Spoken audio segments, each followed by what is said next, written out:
नमस्कार। चलिए आज उस महान गाथा की गहराई में उतरते हैं जिसने एक नदी को देवी बना दिया। एक ऐसी नदी जो आज भी करोड़ों लोगों के लिए सिर्फ पानी का स्रोत नहीं, बल्कि उनकी आस्था और जीवन का आधार है। हम जानेंगे कि कैसे स्वर्ग की गंगा पृथ्वी पर अवतरित हुई। ये कहानी सिर्फ एक नदी की नहीं, बल्कि तपस्या, श्राप और अंत में मुक्ति की है। तो सवाल यह है कि आखिर स्वर्ग में बहने वाली नदी ने पृथ्वी तक का इतना लंबा सफर तय कैसे किया? इसका जवाब हमें मिलता है एक बहुत ही दिलचस्प कहानी में, जो हिमालय की गोद में शुरू हुई थी। देखिए, गंगा असल में हिमालय के राजा हिमावान और रानी मैनावती की बड़ी बेटी थी। उनका स्वभाव बिल्कुल जल की तरह चंचल और निर्मल। जब स्वर्ग में गर्मी बहुत ज्यादा बढ़ गई तो देवताओं ने उन्हें वहां बुला लिया, ताकि उनकी पवित्रता और शीतलता से वहां शांति आ सके। स्वर्ग में उन्हें एक नया नाम मिला, मंदाकिनी। लेकिन जिस समय गंगा स्वर्ग में थी, ठीक उसी वक्त धरती पर कुछ ऐसा हो रहा था जिसने पूरी कहानी की दिशा ही बदल दी। तो कहानी शुरू होती है धरती पर, एक बहुत ही शक्तिशाली राजा से, जिनका नाम था सगर।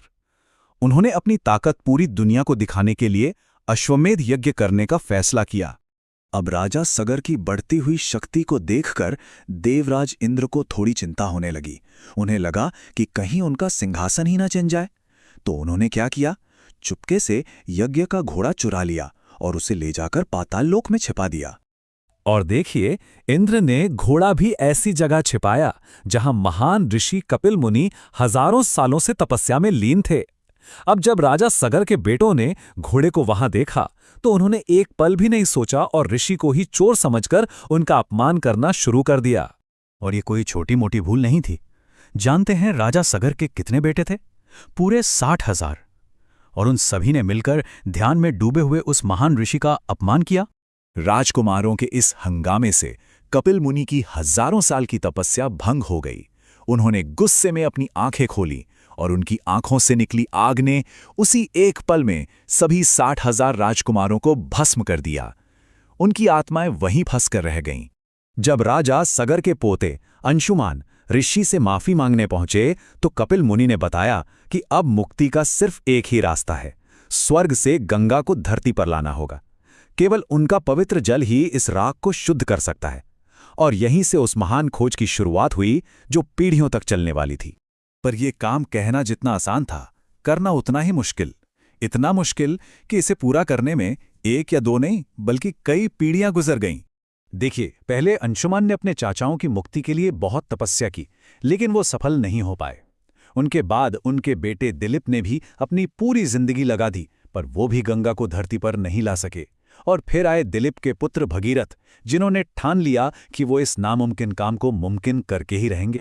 भगीरथ ने अपना सब कुछ, अपना राजपाट सब छोड़ दिया और हिमालय की चोटियों पर चले गए। और वहां उन्होंने एक पैर पर खड़े होकर बिना कुछ खाए पिए पूरे 1000 सालों तक कठोर तपस्या की।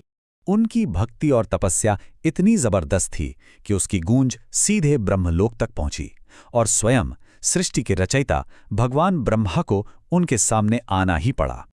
अब कहानी अपने सबसे जरूरी और सबसे खतरनाक मोड़ पर पहुंचती है।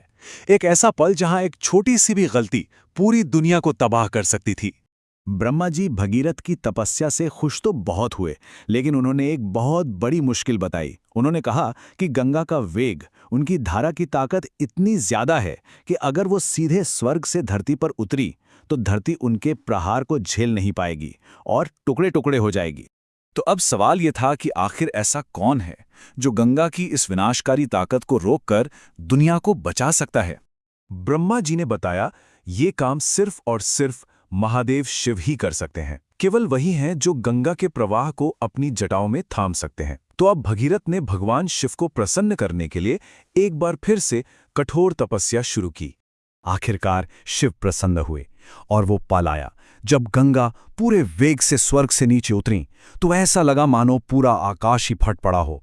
लेकिन भगवान शिव ने शांत खड़े होकर उस भयानक धारा को अपनी जटाओं की बस एक लट में बड़ी आसानी से बांध लिया और इस तरह पृथ्वी एक महाविनाश से बच गई। शिव की जटाओं से निकलने के बाद गंगा का वेग शांत हो चुका था। अब वो 7 धाराओं में बंटकर धरती पर उतरी और यहाँ से उनकी जीवन देने वाली यात्रा का आखिरी चरण शुरू हुआ।